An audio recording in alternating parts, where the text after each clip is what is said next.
Unahangaika kupata mimba, sababu inaweza kuwa hii.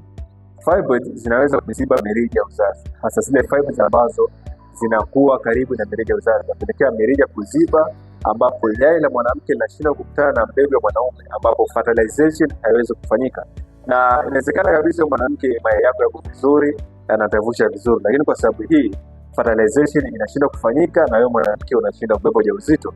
Lakini jambo la pili, fibroids inaweza kuzuia mimba kutokujishikiza.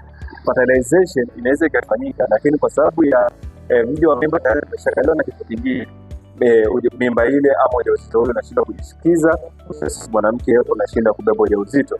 Lakini jambo la tatu, fibroids inaweza kusababisha mimba kuharibika mara kwa mara. Tatizo hili linapogundulika mapema, ni rahisi kutibika na ukaruhusu mzazi wako kuwa salama na afya njema. Kama wewe unasumbua tatizo hili la fibroids kwa muda mrefu, chukua namba yangu hapo, nipigia ama tumia voice note WhatsApp, naweza kukusaidia.